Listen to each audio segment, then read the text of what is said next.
You're listening to Convenience Matters, brought to you by NACS. We'll talk about what we see at stores and what the future may hold for our industry. It's an oversimplification, but the convenience store industry has long been thought of as cokes, smokes, and gas. All of those are changing. Today we're going to talk about the element that's changing that's related to smokes. So joining us here today is MelissaV Inc. She writes regularly for NACS Magazine, and welcome her again today. She has 2 articles in the January NACS Magazine looking at the nicotine category. So there's the first change. We don't call it smokes, we call it the nicotine category. So thanks for joining us again today, Melissa.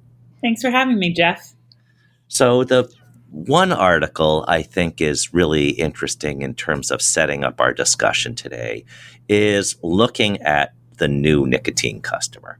And again, using that word nicotine because it is not necessarily about smoke. So before we dive into some details and numbers memorization, which is always perfect for podcasts where people are driving, walking, etc. Okay, no numbers memorization. It's just talking about trends. But why don't you just set up the landscape of what today's nicotine business looks like in terms of where people are. And then we'll talk about some longstanding beliefs and maybe where they're heading and what are the opportunities for some retailers. So give us the big lay of the land first. Yeah, so you kind of hit on it. Gas, cokes, and smokes. We've been shifting that for years. And the tobacco category, which, used to be the cigarette category, then the tobacco category, and now nicotine, and even, people are putting cannabis in there, other alternatives, so who knows what it'll be called in a few years. And that's really indicative of the shifts that are happening. It is not just the cigarette customer anymore. So you are seeing growth in smokeless, especially modern oral. You are seeing innovation in this category, which, when I started covering tobacco nicotine 10 plus years ago, the question I got asked was, will you get bored just writing one cigarette story after another? Because even 10 years ago, that's what the category was. And then boom, e-cigarettes come onto the space. And those really changed the game in terms of innovation. And I think encouraged both consumers and manufacturers and retailers to consider alternatives, non-combustibles, reduced risk. So that, to me, gave birth to what we're seeing with modern oral today, because spitless tobacco is not new. Snus has been around since the 60s, if not longer, much, much longer than that in Scandinavia. Mm-hmm. It just really took off with innovation in products that are what we know now as modern oral nicotine. But we are seeing that today's nicotine consumer isn't just smoking cigarettes. They are still smoking cigarettes. That's still about 60% of the category. But they are using more than one product, more than one brand. They're willing to try new stuff. And so that's really exciting from a variety of places. And we can talk a little bit further about what kind of is driving that change and what that consumer looks like. Yeah, that's a great way to set it up, because I think you hit it at the end, is like one of those longstanding beliefs that people have always had is more than any other customer, the tobacco smoking cigarette customer is very specific. And that's why traditionally over the years, retailers had to have over 200 SKUs, because you have to have not only the specific brand, but the specific pack, hard, soft, carton, individual pack. All kinds of variables fit in there. And now what we're seeing is a customer may have a few favorites, and it's based on society. It's based on new technology and new products. You want to talk a little bit about how people have evolved from, if you don't have this, I'm going somewhere else, to there's a couple different things I'm interested in. Yeah. So, inflation is certainly something we're all very sensitive to these days. And so, as I spoke with analysts, with data scientists, with manufacturers, with retailers, no surprise here. The tobacco customer is pressured by that inflation. And there are just so many more options out there. So two of the really big shifts that we're seeing is, that cigarette consumer used to be die hard, totally loyal. One study I read estimated that fewer than 10% of global cigarette consumers would switch from one product to another. And they were proclaimed the highest brand loyalty amongst any CPG product is within cigarettes. But today, largely due to inflation, price sensitivity is really, really big. It's something that retailers are reporting time and time again. So we're seeing that within cigarettes, deep discount, fourth tier, private label. There is more willingness to try those brands. Now, don't get me wrong, just like cigarettes are still the majority of the nicotine category, premium cigarettes are still the majority of cigarette sales, but we are seeing more and more willingness of that consumer to try a less expensive product, something with a promotion, or to switch entirely to something like an e-cigarette or modern oral or even a cigar if the tax implications give them the better price option for that. And that kind of looking at pricing, we're seeing across the board on nicotine. We're seeing it in e-cigs vape, we're seeing it in smokeless, we're seeing it in cigars. So the price sensitivity and lack of less brand loyalty are really a big story with today's nicotine consumer. And so it goes beyond just inflation for why people are changing. When I first started working, it was a while ago, you could smoke in the office. And then it went from smoking in the office to having a smoking place outside. And of course, by accident, if you knew smokers, you knew all the office gossip. Yes. Because that's where you collected all that gossip. And now it went from that to maybe a portable ashtray outside, and now it's kind of like you can't even do that. Yeah. So no, that's factored into, you can't smoke on airplanes, you can't, there are certain places you can't smoke in bars, etc. I mean, there's places you can't smoke outside. Right. So that's also affected the new nicotine customer in addition to inflation. Yes. So that's probably the biggest factor that people identified, both the regulatory incentives. So nope, you can't smoke inside. You can't even smoke outside here. The taxes are higher. The flavors are limited, but also the societal pressures. Because as you said, it used to be, even when I started my first part-time job, if you were a smoker, you got to know the other peoples because you'd all go on a smoke break outside. Now that's kind of turned down upon in many, many areas. There's certainly areas where that's still fine, but you don't see, do you remember those little smoking lounges in the airports? Mm-hmm. Those don't exist anymore.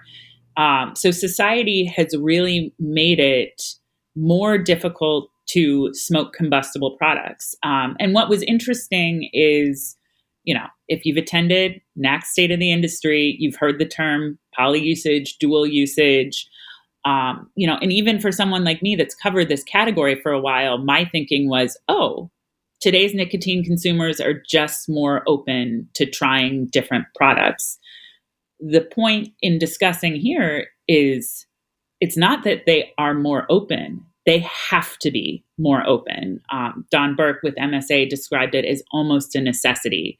If you're going to be a nicotine consumer today, even if your preferred product is a combustible, you have to be open to non-combustibles for situations where either legally you cannot light up or societally it's frowned upon.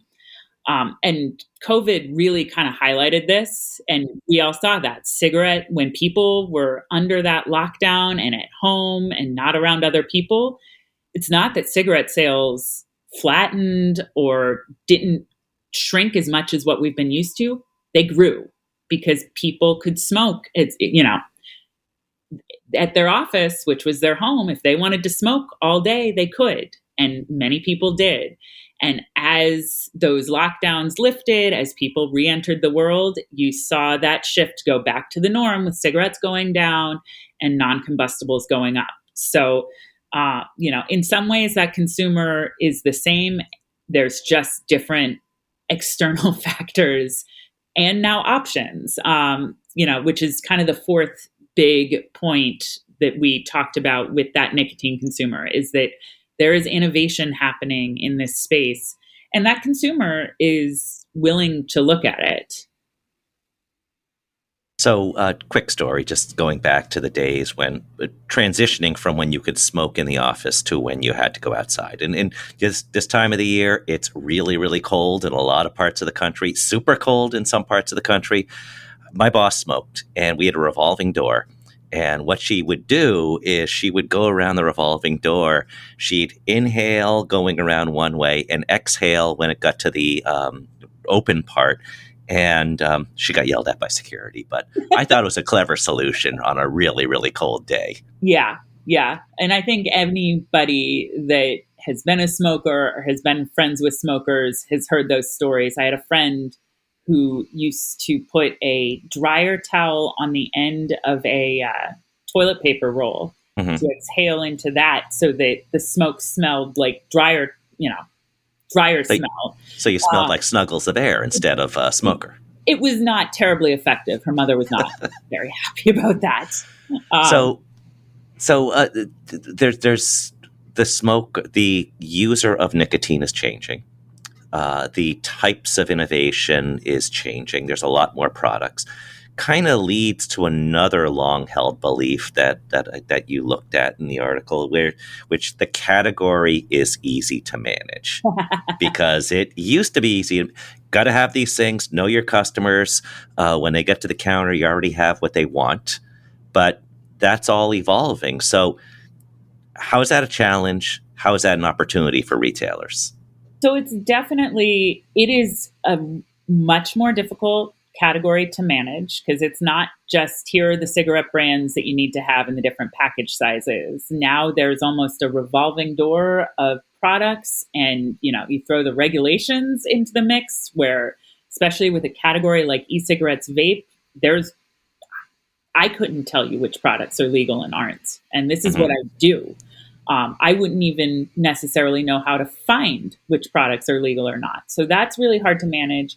That kind of regulatory gray area also makes it really hard to get data on this. For this article, I spoke to the best in the business. I spoke with Bonnie Herzog from Goldman Sachs, and I spoke with Don Burke from MSA, and both of them said, and Altria has said this as well, Reynolds has said this, the numbers that we are capturing for the total nicotine category are probably several points, which results in millions of dollars off, because what that data does not capture are these kind of gray market, black market activities. So, for example, I live in New York City. Cigarette taxes are crazy high here, to the extent that something like 80% of cigarettes consumed in New York City are black market. They are sold illegally, untaxed, from cigarettes purchased elsewhere. Those sales are not necessarily making it into this data. That's especially true with something like e-cigarettes, where, despite the PACT Act, these are still being shipped. There was that big bust, I think, in LAX, where it was millions of dollars of illegal e-cigarettes vapes that were being smuggled into the country through the airport. That is not going into this. So it is really hard for retailers and even manufacturers to know what is selling, what category is doing well, what areas they should be investing in. It's hard. I do not envy the category managers of this category. It is difficult. That said, yes, cigarettes used to be the big part of the purchase. It was very simple to, kind of manage and track that. OTP is more complex, but we know that the gross profit dollars on OTP are much, much better. SOI data shows that OTP is nearly twice that of cigarettes on gross profit. So it's more difficult. It's also more profitable. And frankly, given the societal pressures, the regulatory pressures, those aren't going away. So it is now a necessity that if convenience is going to be in the nicotine business, you have to manage this. One of the other really interesting facts on this consumer, and this is for the total nicotine consumers, that includes cigarettes, and I'm going to go into the data facts right now because it's compelling. Yes. So Technomic, another data firm, in their 2023 C-store consumer market brief for Q3, they showed that 100% of C-store tobacco nicotine consumers visit the store at least once a month, but that 86% of those consumers came in once a week or more, and 35% are daily C-store visitors. This is the most loyal C-store consumer that you have. Just for context, of all C-store consumers, 15% are daily. So it's more than double. This consumer, and we all know this, they don't come in and just buy their modern oral product or their cigarettes or even their couple categories that they purchase within tobacco. They're buying coffee. They're buying food service. They're buying all of those high margin items that keep the store running. So, there's huge opportunity here. It's just not easy. Right. And so want to end with two broad questions. First, a little bit more in the way of opportunity, or maybe it's a challenge. How is there a way to have a conversation with customers where, let's just say, somebody's a regular tobacco cigarette customer? Is there a way to have a conversation? Hey, if you're in certain situations, have you thought about this? Now, we know what stores are like. They're busy. You got to get them in. You got to get them out. You got to get them on their way fast. But I don't know, how can you do something like that? Or are there other channels that are better equipped for that? Well, we know that smoke shops, we've had, Jeff, you and I had this conversation about dispensaries, when it's a store that is equipped to do just one category, their clerks can be experts in that space. They have more SKUs, and usually the consumer is in their browsing. They're not in for that 3 minutes start to finish shopping experience that convenience just excels at.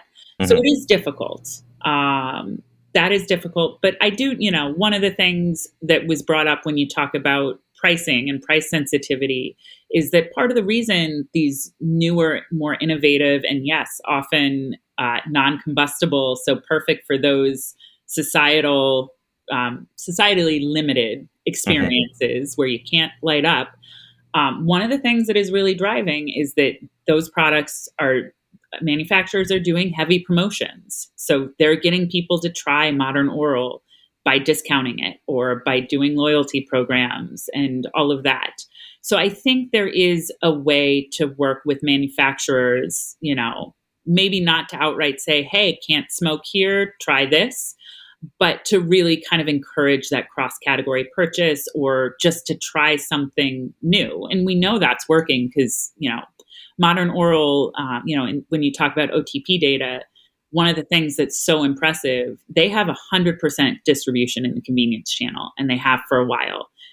Sales grew by 34% in 2022, and in 2023, MSA estimated that was up to 47%. So they are everywhere, and they are still growing, and in fact, their growth is growing.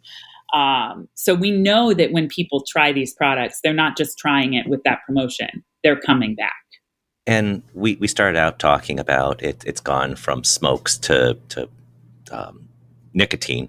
Modern oral, essentially that's moist, smokeless tobacco, as the commercials or song goes, just a pinch between your cheek and gum. But that is much different now. Those are pouches, And Yes. you're seeing you're seeing a much different customer, much more socially acceptable in different situations, as opposed to Yeah. if you're really old, you remember Nellie Fox, the baseball player, who looked like he was a chipmunk right before winter. Yes. No, modern oral, one of the things that's driving its success is that it is there are more females and more younger people willing to try it. It doesn't have that stereotype of the baseball player spitting into the cup, and you don't need the cup for this. It's a very, very discreet way to consume your nicotine. So you talk about societal pressures. It is arguably the most discreet because it looks like you're putting gum in and just dissolves. That's it. You get your nicotine that way, which is a great innovation. And it is really, it really hits that societal discretion need. You talked ending, let's just talk about competition. And you talked about dispensaries. And of course, dispensaries are very much a boutique kind of arrangement where if you go in there, after being carded and all that, it's what are you looking for? And it's almost like an Apple store in many of these places. Then there's others like Tobacco King. Yes. And those similar, and they are all over the place.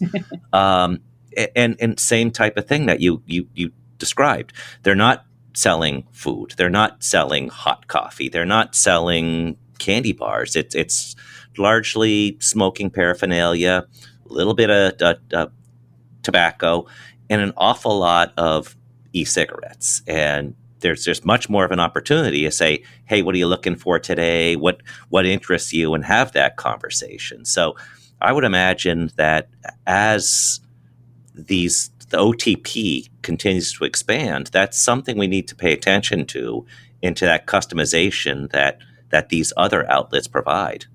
Absolutely. And, we have very limited time, so I'm just going to reference and tease this. We are still waiting on what the FDA is going to do about menthol cigarettes, yes, but also it's really important to remember that characterizing flavors in cigars will also be banned as part of that. And there are more and more places banning flavors in e-cigarettes, in vapes, depending on how much the FDA is really going to go after these players that are still doing flavors that they shouldn't be.